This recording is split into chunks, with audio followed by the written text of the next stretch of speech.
Halo teman-teman, kali ini kita akan lanjut ke materi berikutnya, yaitu decision points. Untuk decision points ini, kita akan menentukan sistem operasi apa yang sekiranya cocok untuk teman-teman gunakan. Yang pertama ada role atau peran. Nah, keputusan kita untuk menentukan sistem komputer apa yang cocok untuk kita yaitu adalah machine roles atau peran mesin itu sendiri. Apakah kita akan menjalankan aplikasi produktivitas atau browsing di sebuah web? Jika demikian, maka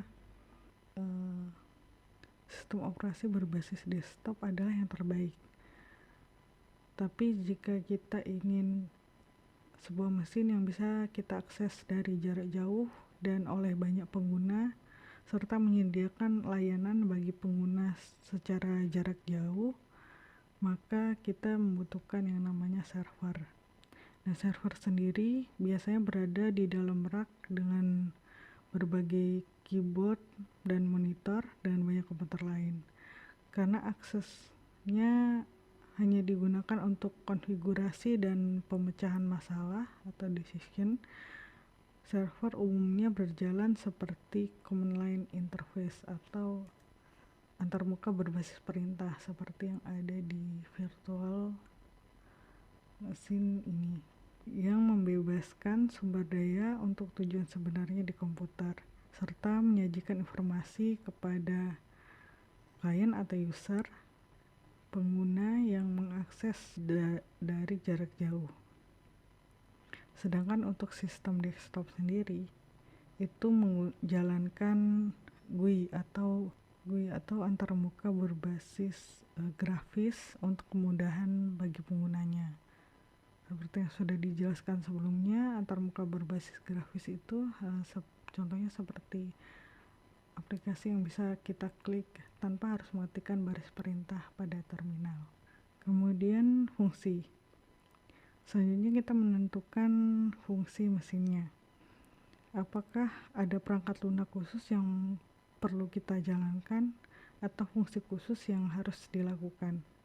Apakah kita memerlukan ratusan atau ribuan mesin yang berjalan pada saat yang sama?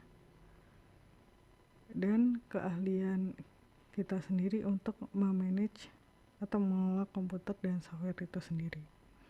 Life cycle atau siklus hidup masa pakai sebuah hardware. Masa pakai layanan dan toleransi resiko server juga perlu kita tentukan, karena sistem operasi dan pemutakhiran perangkat lunak dilakukan secara berkala yang kita sebut dengan release cycle.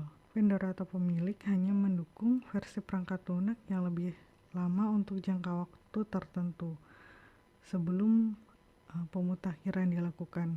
Itu biasa disebut dengan maintenance cycle of life cycle.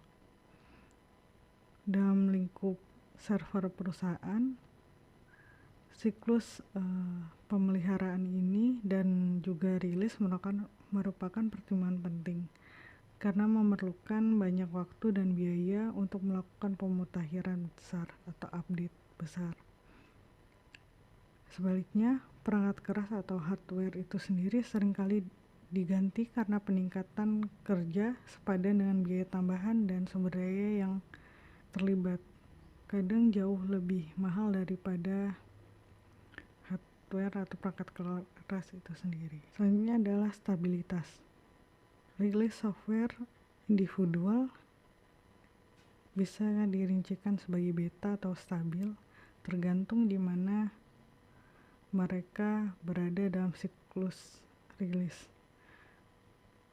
Nah, ketika rilis software memiliki banyak fitur baru yang belum diuji, biasanya disebut sebagai beta. Nah, setelah diuji itu diubah dengan nama stabil. Pengguna membutuhkan fitur baru dapat memutuskan untuk menggunakan perangkat beta. Ini sering dilakukan dalam fase pengembangan penerapan baru dan menyediakan kemampuan untuk meminta fitur yang tidak tersedia di versi stabilnya. Produksi server biasanya menggunakan software yang stabil, kecuali fitur yang dibutuhkan tidak tersedia dan resiko menjalankan kode software yang belum diuji secara menyeluruh lebih kecil dibandingkan dengan utilitas yang disediakan. Software dalam ranah sumber terbuka seringkali dirilis untuk tujuan peninjauan di awal proses pengembangannya dan bisa dengan cepat dimasukkan ke lingkungan pengujian bahkan produksi dan memberikan feedback serta mengirimkan kode yang sangat berguna untuk memperbaiki masalah yang ditemukan dalam sebuah fitur yang akan dirilis. Kemudian kompatibilitas. Kompatibilitas ini mengacu pada kemampuan sistem operasi yang lebih baru agar kompatibel atau pas bisa digunakan oleh perangkat lunak yang dibuat untuk versi sebelumnya. Ini biasanya menjadi perhatian saat kita mengupgrade sistem operasi, tetapi upgrade software aplikasinya tidak memungkinkan karena biaya atau kurangnya sumber daya. Untuk pengembangan perangkat lunak open source sendiri, memastikan kompatibilitas dan memilihnya sebagai pilihan terakhir. Biasanya library yang digunakan dalam satu atau beberapa program dibuat versinya rilis baru saat terjadi perubahan signifikan, tapi juga mempertahankan fungsi dari versi sebelumnya. Selanjutnya adalah biaya. Biaya menjadi faktor yang menentukan sistem baru. Nah, Microsoft ini memiliki banyak lisensi tahunan yang berlaku untuk pengguna, seperti server dan perangkat lunak lainnya. Seperti halnya banyak perusahaan dan perangkat lunak lainnya. Pada akhirnya pilihan sistem operasi akan dipengaruhi oleh hardware yang tersedia, sumber daya, keterampilan staf, biaya pembelian, pemeliharaan, dan persyaratan perencanaan masa depan yang akan diproyeksikan. Virtualisasi dan layanan dukungan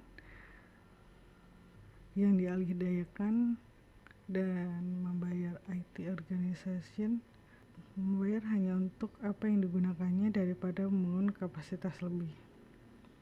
Hal ini tidak hanya mengendalikan biaya, tapi juga menawarkan peluang bagi orang dalam atau luar organisasi untuk memberikan keahlian atau nilai. Kemudian interface atau antarmuka. Sistem elektronik pertama dikontrol melalui saklar dan motherboard yang mirip dengan yang digunakan oleh operator telepon saat ini. Kemudian muncul punch card dan akhirnya sistem terminal berbasis teks yang mirip dengan antarmuka basis perintah atau command line interface Linux digunakan hingga saat ini. Antarmuka pengguna grafis atau GUI dengan mouse dan tombol untuk diklik dirintis di Xerox PARC, pusat penelitian Palo Alto pada tahun 1970-an dan dipopulerkan oleh Apple Computer tahun 1980-an. Saat ini sistem operasi menawarkan antarmuka berbasis grafis dan teks, GUI dan CLI, namun sebagian besar sistem operasi konsumen seperti Windows, Mac OS itu dirancang untuk melindungi pengguna dari seluk-beluk CLI atau sistem antarmuka berbasis perintah. Oke, sekian dulu untuk decision points-nya. Di pelajaran selanjutnya kita akan pelajari mengenai Microsoft Windows, Apple Mac OS dan juga Linux itu sendiri. Terima kasih dan selamat belajar.